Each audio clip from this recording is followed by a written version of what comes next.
Tinalakay sa Independent Commission on Infrastructure o ICI ang mga susunod na hakbang para mabawi ang mga ari-arian mula sa mga sangkot sa maanumalyang flood control projects. Nakatutok si Rafi Tima. 5 araw matapos kumpiskahin ang ilang sasakyang iniuugnay kay dating Congressman Zaldico.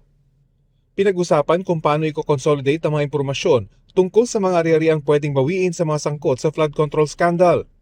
Ito ang unang pulong ngayong taon ng Technical Working Group for Asset Recovery ng Independent Commission on Infrastructure o ICI. Ayon kay ICI Special Advisor Rodolfo Azurin, natunto ng mga sasakyan dahil sa sumbong ng isang sibilyang nagtungo sa kanilang opisina. Hindi na dinitalyang pagkakakilanlan ng nagtip. Nag-walk-in lang siya, kaya nagulat yung mga tao namin na parang voluntary siguro, nakukonsensya na siguro or gusto niya ring tumulong talaga. So, we are very appreciative nga dun sa ginawa niya. Panawagan ngayon ng ICI, tularan siya ng iba pang may nalalaman sa mga ari-arian na mga sangkot sa flood control scandal. Kung yung mga nakakaalam, ganun din ang gagawin, mapapabilis talaga yung asset recovery natin. Muling iginiit ng ICI at Bureau of Customs, legal ang pagkumpiska sa mga sasakyan. At kung mapatunayan nga talagang pag-aari niya ang mga sasakyan na nakapangalan sa ilang kumpanya, malaking tulong daw ito para mapalakas ang kaso laban sa dating kongresista. Ang titignan mo dyan, ano ba yung mga kontrata na nakuha ng company na yan? Di ba? And then, kailan na-acquire yung sasakyan? So, dahil company yan, anong pinambili ng sasakyan? Pagtitiyak ng ICI, hindi sila apektado sa mga bali-balitang mabubuwag na sila. Pero nakatakda daw silang sumulat sa Palasyo ng Malacanang para tanungin kung may papalit pa sila sa mga nagbitiw ng mga commissioner ng ICI. Para sa GMA Integrated News, Rafi Tima, nakatutok, 24 oras. Pinabulaanan ng kampo ni dating DPWH District Engineer Henry Alcantara ang mga ulat na nagrecant o binawi ni Alcantara ang mga naunang testimonya sa mga pagdinig kaugnay ng flood control scandal. False at misleading umano ang mga ulat ayon sa abogado ni Alcantara. Nananatilian niyang committed si Alcantara sa obligasyon ito sa Department of Justice matapos pumirma sa isang Memorandum of Agreement bilang bahagi ng kanyang pagkakasama sa Witness Protection Program. Kanina, dumating si Alcantara sa DOJ para makipagpulong. Ayon sa tagapagsalita ng kagawaran, kaugnayan sa Witness Protection Program pero hindi na ito nagbigay ng karagdagang detalye. Nananawagan naman ang kampo ni Alcantara sa publiko na maging maingat at kumuha lamang ng informasyon sa mga mapagkakatiwalaang source. Arestado ang 2 lalaki dahil sa magkahiwalay na insidente ng pagnanakaw sa Marikina. Nakatutok si EJ Gomez. Nakaupo at nakaposas ang lalaking yan matapos arestuhin ng pulisya dahil sa panloloob umano sa isang condominium unit sa Barangay Santo Niño sa Marikina City nitong linggo. Sakay ng motorsiklo ang sospek nang dire-diretso lang daw pumasok sa gate ng kondo. Nagpatay mali siya na hindi niya talaga nag-stop dun sa guard natin para magpa-check. Kaya itong mga guard natin, immediately sinundan nila yung lalaki na dumire-diretso dun sa second floor. Base sa investigasyon, pwersahan daw sinira ng sospek ang pintuan para makapasok sa isa sa mga unit sa ikalawang palapag ng gusali. Pagmamay-ari daw ito ng 64 anyos na dentista. Wala pong tao doon sa lugar, kaya talagang ginamitan niya ito ng screw para mabuksan, may pwersa talaga. Kaya doon na siya nakita nung palabas na po siya sa isang room. At yun nga po, may bit siya na eco bag na may mga laman. Wala siyang may pakitang mga ID or pagkakilanlan na siya ay residente doon. Nakumpiska sa sospek ang isang airsoft pistol at airsoft gas canister. Gayon din ang isang patalim at ginamit na screwdriver. Na-recover din sa kanya ang mga ninakaw na items na abot sa mahigit 17,000 piso ang halaga. Kabilang ang ilang gadget, pati portable hand at neck fan. Sasampahan siya ng reklamong robbery. Babayaran ko na lang po yung kasalanan ko. Napag-alaman ng Marikina Police na ang motorsiklong ginamit ng sospek nakaw din pala. Pagmamay-ari raw ito ng isang taga Quezon City at ninakaw ito nito lang Disyembre ayon sa pulisya. Ginamit din umano ang motorsiklo sa isang insidente ng pagnanakaw sa Parañaque. Wala siyang pahayag kaugnay niyan. Sa records ng pulisya, nakulong na ang suspect noong 2023 at 2024 dahil sa robbery at kasong paglabag sa Motorcycle Crime Act. Isang lalaki ang inaresto rin ng pulisya dahil sa pagnanakaw umano sa isang auto shop sa Barangay Marikina Heights nitong linggo. At dito nga po ay bigla niyang kinuha na walang pasintabi sa mga may-ari ang isang car battery po. Nakita po siya ng isang katiwala dun sa lugar. Na-recover sa suspect ang ninakaw na baterya na halos 3,000 piso ang halaga. Itinanggi ni alias Josh ang pagnanakaw. Hinihintay lang daw niya noon ang kanyang mga kaibigan malapit sa auto shop para maglaro ng basketball. Aniya, pinagbibintangan lang siya. Hindi ko po talaga nagawa yun. Siguro baka may galit sa akin yung ma'am, yung may nagka-complain po. Ma'am, bigla pong dumating yung 3 kasamahan nila ma'am. Tapos biglang ako po yung tinuturo nila na kumuha po ng battery doon. Naharap sa reklamong theft ang suspect na nakadetain sa custodial facility ng Marikina City Police Station. Para sa GMA Integrated News, EJ Gomez, nakatutok 24 oras. Dumulog sa NBI si Palace Press Officer Claire Castro para i-report ang anyay banta sa kanyang buhay. Ayon kay Castro, ikinatakot niya ang naturang Facebook post nitong January 2 dahil anya, direkta itong nagbabanta sa kanyang buhay. Sa ngayon, pag-iisipan ni Castro kung magsasampa siya ng reklamo, pero binigyan din niya na mahalagang ma-report niya ito sakaling may mangyari sa kanya. Depensa naman ni na Angeles at Paglinawan, wala umanong threat sa naturang post. Anila, ang pag-report ni Castro sa NBI ay isang pagtatangkang pigilan ang mga pahayag na kritikal sa Administrasyong Marcos. Lumikha rin daw ito ng chilling effect para sa mga nagpo-post ng kanilang mga opinyon at kritisismo sa trabaho ng mga public officials. Yung naging Facebook post ng Luminous by Trixie Cruz Angeles and Ahmed Paglinawan regarding dun sa threats na nailagay nila. Ito'y address sa akin. Sinabi kasi nila na kapag nilaglag ka ng humans mo, appendix at coccyx mo lang ang walang latay. Resulta ng mga pinagagawa mo. Nakilahok sa hospital strike sa New York City sa Amerika ang mahigit 1,000 Filipino nurse. Nagwelga ang nasa 15,000 nurse sa 3 malalaking hospital system sa New York para ipanawagan ang mas mataas na sahod at mas maayos na healthcare benefits. Idinulog din nila ang pagiging understaffed umano ng ilang ospital na pinangangabahang makakaapekto sa mga pasyente. Sa isang mensahe na pinadala ng Philippine Consulate sa GMA Integrated News, sinabi nitong umaasa silang mareresolba ang issue na ito sa pagitan ng mga nurse at kanilang mga employer. Kinailangang putulan ng kaliwang kamay ang isang batang babae sa Maynila nang masabugan ng dart bomb na ikinabit ng isa ring menor de edad. Humingi ng tawad ang binatilyo at kanyang pamilya pero desidido ang pamilya ng biktima na humingi ng hustisya. Nakatutok si Dano Tingkungko. Nagro-roller skate ang 10 taong gulang na babaeng ito sa Santa Cruz, Maynila noong January 5 nang masabugan ng isang dart bomb na nakakabit sa bintanang hinawakan niya habang nagbabalanse. Agad namang nagpulasa ng mga batang naglalaro sa lugar, kabilang ang 14 anyos na lalaking ayon sa ama ng biktima ay siyang naglagay ng paputok. Nagbalance po siya dun sa may bintana na may paputok po. Yung klase po ng paputok nun, sir, pag nahawakan mo lang isasabog. Ngayon po, pag sandal po ng anak ko, biglang sumabog po. Tumalsik po yung anak ko, nauntog po yung mukha, tapos po yun po. Yung left hand po niya, yun po yung pinaka-damage talaga. Isinugod ang batang itago natin sa pangalang Nene sa Jose Reyes Memorial Medical Center. Pero kalaunan, kinailangan daw na putulin ang buong kaliwang kamay nito na naubusan ng daliri dahil sa pagsabog ng paputok. Ang paliwanag po sa akin ng attending physician sa Okta, ay mabubulok lang daw, wala na daw po natirang daliri. So kailangan mabubulok daw lang po kung hanggang doon sa mga daliri lang. So kailangan ilagpas daw po ng pulso para daw po malagyan din ng kahit paano ng artificial hand. Meron daw po kami pang-provide darating ang araw para daw po hindi masyadong ano yung bata, mabuli, matukso. Dinala sa Manila Reception and Action Center o RACS ang binatilyong naglagay umano ng paputok. January 7 o 2 araw matapos ang insidente, nagharap sa barangay ang mga magulang ng biktima at ng suspect. Nag-hearing naman po kami, yung magulang naman po humingi ng pasensya sa amin. Ayun po, dahil 14 years old yung bata, na-turn over naman sa RACS, sa may City Hall.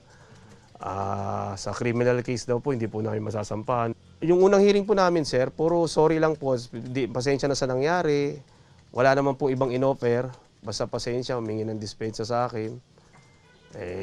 Ako naman, very calm lang ako kasi ayoko naman sabayan yung galit dahil sa legal kami nag-umaasa.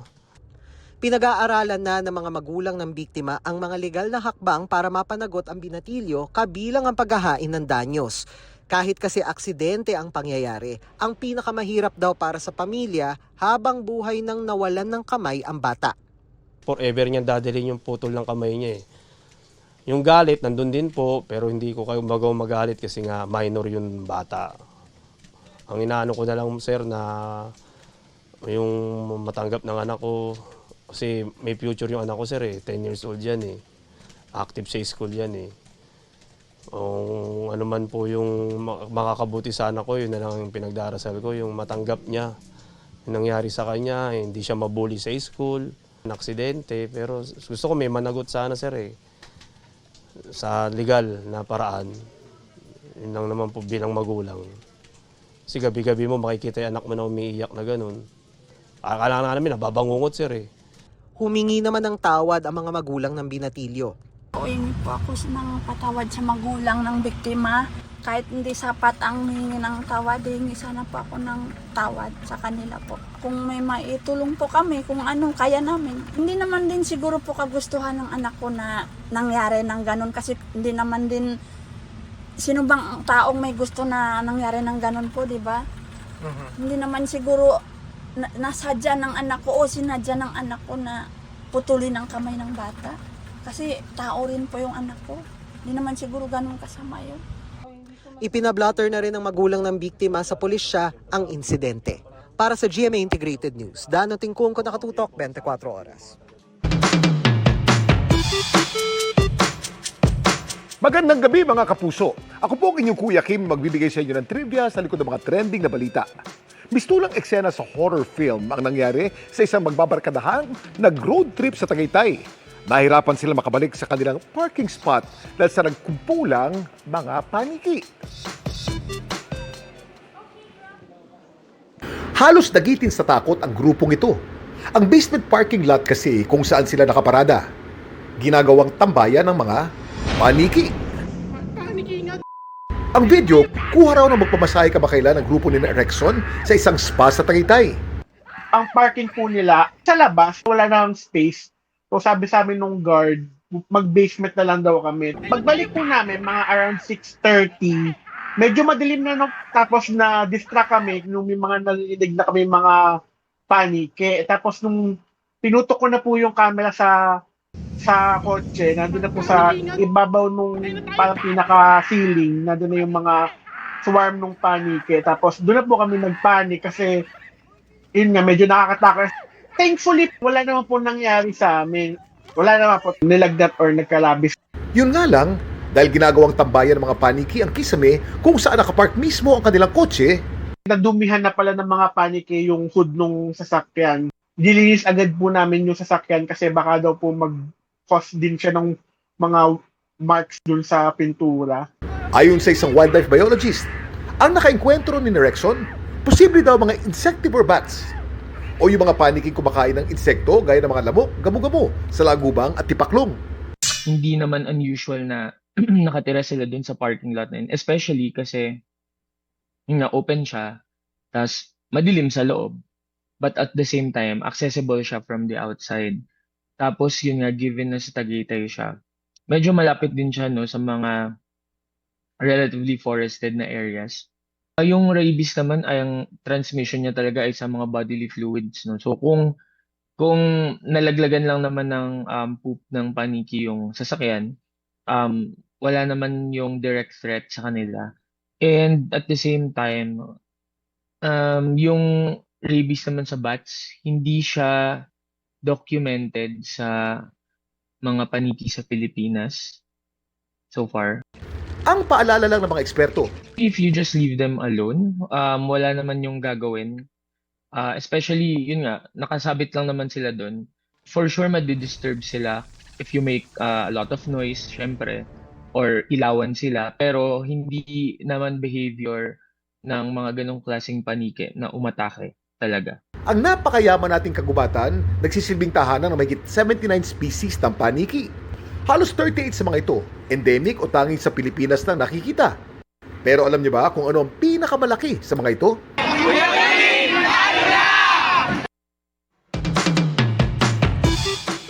Ang Acerodon jubatus o giant golden crown flying fox ang isa sa pinakamalaking paniki sa ating bansa. Isa rin to sa pinakamalaki sa buong mundo. Ang paniking ito na endemic sa Pilipinas may wingspan na umaabot ng 1.7 meters at bigat na umaabot ng 1.4 kilos. Madalas itong napagkakamalang vampire bat. Pero sa totoo lang, hindi sila umiinom ng dugo. Prutas lang kasi ang kinakain ng mga paniking ito. Ang nakakalungkot lang, endangered na ang mga giant golden crowned flying fox dahil sa pagkakalbo ng ating kagubatan at bunsod na rin sa iligan na panguhuli sa mga ito. Samantala, para malaman ang trivia sa likod ng viral na balita, i-post o i-comment lang #Kuya Kim. Ano na? Laging tandaan, kimportante ang may alam. Ako po si Kuya Kim at sagot ko kayo 24 oras. Narito ang update sa nagpapatuloy na search and rescue operations sa gumuhong bundok ng basura sa Cebu City. Mula roon nakatutok live si Mariz Umali. Mariz? Mel, idineklara na nga ang state of calamity dito sa Cebu City matapos ang nangyaring pagguho ng landfill o bundok ng basura na ikinasawi na nga aabot na sa 13 katao. Halos hilahin ng kaanak ng mga nawawala ang oras. Ngayong umabot na sa 5 araw ang paghahanap sa kanilang mga mahal sa gumuhong bundok ng basura sa landfill ng Barangay Binaliw sa Cebu City. Ang pag-asa nila, hindi na madaragdagan ang 13 na recover na bangkay at isa ang kanilang kaanak sa mga himalang matagpo ang buhay. Kabilang sa ilang nakaabang sa guho si Tatay Joventino na nawawala pa ang anak. Ang akong gibati karon nga sakit kayo nga dili makuha ang akong anak mo nga ang akong yung gusto nga mupauli ako sa amo ang dapit nga makuha gyud ang akong anak ug di makuha ang akong anak di ko pauli kay ang uban nakuha man nya gakuha rin magpabilin sakitan ako. Pero si Rhea, tuluyang naputol ang pag-asa nang may ahon ang kanyang kuya sa guho na wala ng buhay. Ni-chat man akong ate. Nya pag-ingon sa ate nga patanaw dito mo to ni ato ko dito. Kami daw sa akong magkuwang. Mo to pagtanaw na ako mang kuya kay mamay na ko nakita niya pitaka og kiyayawi. Wala na ako na to sa tanaw kay kuha naman burot naman niya tanang lawat. Isang welder sa Primeway Solutions kasama natabunan ang mga pangarap ng kanyang kuya na hindi na matutupad. Lalong masakit dahil kao-opera pa lang sa ama nila. Nanlulumo ito habang nagpapagaling matapos malaman ang sinapit ng anak. Kay bago magunoperahan akong papa, nawala biyato siya kahibalo. Wala siya kahibalo nga is usad ito yung anak na tabunan. Pero sakit niya po, buot sa utukan. Mismo ako mahal, wala kay balo. Sadya kay may pagkuan na to January, ko kay balo mo na date to.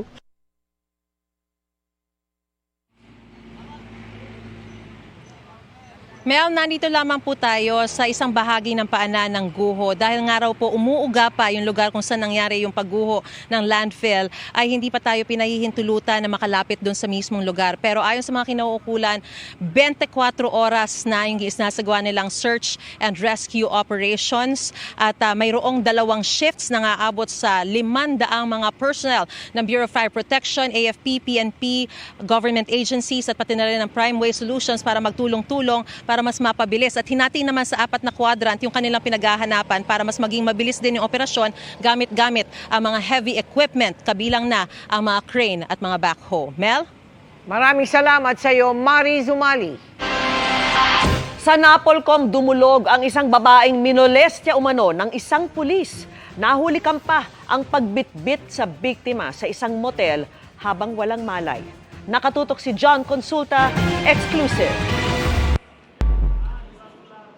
Humarap sa GMA Integrated News ang room boy ng motel na pinagdalhan ng isang pulis Maynila sa isang babaeng walang malay noong December 4. Nakunan noon ng CCTV kung paano niya tinulungan ng pulis na buhatin mapasok sa loob ng kwarto ang biktima. Kwento ng room boy, di niya kilala ang pulis. Nagtanong kung may available daw po na room. Tapos sabi ko naman po, pero naman po. Tapos pabulong po niya sa akin na sinabi na patulong naman po, buhatin yung kasama niya kasi nga daw po lasing na lasing. Tapos pag labas ko naman po din sa kotse, nakita ko po yung babae. Lasing na lasing po talagang pass out po, tulog. Pagdating sa ikalawang palapag, sa kama raw nila ng suspect, inihiga ang biktima. Hiniga lang po namin sa kama, tapos lumabas na din po agad. Nagising na ba yung biktima? Hindi, wala po talaga. Pass out talaga. Walang malay? Wala po talaga. Okay. Ang pulis, inireklamo ng biktima ng panggagahasa. Habang nasa bar, bigla daw siyang nahilo nang inumin ang naiwang drinks matapos mag-CR. Kanina, kasama ang biktima, nagbigay na nagdag na pahayag ang saksi kay Chief PNP Lieutenant General Melencio Nartates para pagtibayin ang kanyang salaysay sa nangyaring panggagahasa. Iniutos si General Nartates ang agad na pagkapahinto sa sweldo ng kinasuwang pulis na mahigit 1 buwan na umanong awol. Pick-up na. 1 month na. 1 month na. 5 days lang yan. Pagka ako nagpasa ng pre-charge, 5 days lang yan. Full blown, diretso. Tiniyak ng liderato ng PNP na hindi nila kukonsintihin ang ginawang krimen ng naturang pulis Maynila. So talagang mapukin pinagdaan. At walang atrasan. Ako ay before or nakapag-imbestigahan na ako ng marami din. Kailangan lang naman natin ito. And it is determined already. Basta mayroong mga complaint. At wala, magpupursuhan. Huwag kang mag-alala. Kanina, pinanumpaan na rin ng biktimang si Ana ang kanyang administrative complaint sa Napolcom laban sa pulis na ng abuso sa kanya. Ayon kay Ana, 6 silang magkakasamang nagpunta ng bar at sinabi daw ng pulis sa kanyang mensahe na isasama rin ang kanyang asawa sa bar. Meron po kaming usapan sa messenger po at sabi niya po sa akin na dadaanan niya po yung asawa ko po. At sinabi niya rin po na susunod po ito. Nang ipa-identify sa biktima ni Napolcom Commissioner Rafael Calinisan ang litrato ng pulis na nang abuso sa kanya, di naiwasang maging emosyonal ng biktima. Ito ba yung taong ito? Yung tao nga yung nagawa ng masama sa akin. Pinaghahanap pa rin hanggang ngayon ang pulis na suspect pero nauna lang itinanggi ng kanyang abogado ang ibinibintang sa kanya. Inaalam naman ng Napolcom ang ikalawang pulis na kasama ng suspect sa bar para masampahan din ng kaso. Para sa GMA Integrated News, John Consulta, nakatutok 24 oras. Huli sa Maynila ang mga individual na sangkot sa online bentahan ng mga nakaw na metro ng kuryente. Naaresto ang mga nagbebenta ng mga nakaw na metro matapos matunton sa surveillance ng Meralco at Philippine National Police. Ang kanila raw modus magnakaw ng metro saka ibebenta online. Na-recover sa operasyon ng 12 ninakaw na metro. Paalala ng Meralco, bawal ang pagbebenta at pati pagbili ng mga nakaw na metro. Bukod sa mga illegal seller, posible ring maparusahan ng pagkakakulong ang mga mahuhuling buyer ng mga ito. Kabilang si Filipina tennis superstar Alex Ayala sa mga inaabangang lalahok sa 2026 Philippine Women's Open. Nabigyan si Ayala ng wildcard slot kasama ang kapwa Pinay SEA Games medalist Teniel Madis. Ito po ang kauna-unahang beses na mag-host ang Pilipinas ng Women's Tennis Association o WTA 125 event. Nakatakdang magbukas ang Philippine Women's Open sa January 26 sa Rizal Memorial Tennis Center. Kamakailan lang, umangat sa world number 49 ang WTA ranking ni Ayala kasunod ng kanyang naging laban sa 2026 ASB Classic sa New Zealand. Inulan at binaha ang ilang lugar sa Visayas at Mindanao dahil sa easterlies at localized thunderstorms. Sa Aklan, may truck na naipit sa bahang kalsada. Nakatutok si James Agustin. Lubog sa tubig ang bahagi ng kalsadang yan sa Banga, Aklan. Hindi makadaan ang mga motorista, kaya naipon ang mga sasakyan sa magkabilang bahagi ng National Highway habang hinihintay humupa ang tubig. Isang truck ang sumubok tawirin ng kalsada, pero hindi na nakaalis sa gitna. Nagtulungan ang mga residente at motorista para maialis doon ang truck. Hinila ang truck gamit ang lubid papunta sa mas ligtas na lugar. Nakaranas din ng baha ang ilang bahagi ng Tagbilaran, Bohol. Ayon sa mga taga roon, hindi kinaya ng drainage ang tubig, kaya bumaha sa mga mabababang lugar. Ayon sa Pag-asa, easterlies ang nagpaulan sa Visayas. Hanggang dibdib naman ang baha sa Talisayan, Misamis Oriental nitong Sabado. Ayon sa Talisayan Municipal Disaster Risk Reduction and Management Office, alas 3 ng hapon nang biglang bumuhos ang malakas na ulan doon. Mabilis daw tumaas ang tubig. Humupa rin ang tubig makalipas ang ilang oras, kaya't bumalik din agad sa kanilang mga bahay ang mahigit 100 pamilyang lumikas. Localized thunderstorms ang nagpaulan sa Misamis Oriental nitong weekend ayon sa Pag-asa. Para sa GMA Integrated News, James Agustin, nakatutok, 24 oras. Unang buwan pa lang ng 2026, all set na para sa kanilang travel goals ngayong taon sina Gabby Garcia at Khalil Ramos. Pero magiging abala raw muna ang real-life couple sa kanya-kanyang trabaho at pag-develop ng bagong skills. Makichika kay Athena Imperial. Inspiring ang couple na sina Gabby Garcia at Khalil Ramos dahil sa mga bansang nililibot nila together at mga kulturang sabay nilang dinidiscover. This 2026, may mga lugar na raw silang gustong puntahan, pero sabi nila, work comes first. It's a long list of places that we want to go to, pero ayaw muna namin i-entertain kasi nga kailangan namin mag-focus. Busy na kaagad sila sa planning and strategizing para sa kanilang content creation and other projects. I think first quarter of the year, important talaga to get back on track and to kind of realign also on the things that you want to do for the year. I am doing a movie and hopefully a series. But yeah, we're starting production I think between March, April pa. Bukod sa pag-host ng PBB Celebrity Collab Edition 2.0, buksan ang kulungan. Mapapanood pa rin sa mga susunod na episodes ng Encantadia Chronicles Sangre si Hara Alena na ginagampanan ni Gabby. Patuloy siyang gagabay sa kaharian ng Sapiro para labanan si Hagorn at si Mitena. We are still actually doing it. Pasupot-supot naman yung mga taga-2016 sa 2025 Sangre. So, abangan lang nila. Si Khalil naman may skills na gustong hasain this year na konektado sa pagiging foodie nila ni Gabby. I started just last week is just basic culinary school. So yeah, I went back to learning, which is a nice thing to do at the start of the year. So I'm doing that until March. I grew up with parents who knew how to cook. Posibleng ito raw ang first step para sa kanilang dream brunch place in the future. Athena Imperial, updated sa Showbiz Happenings.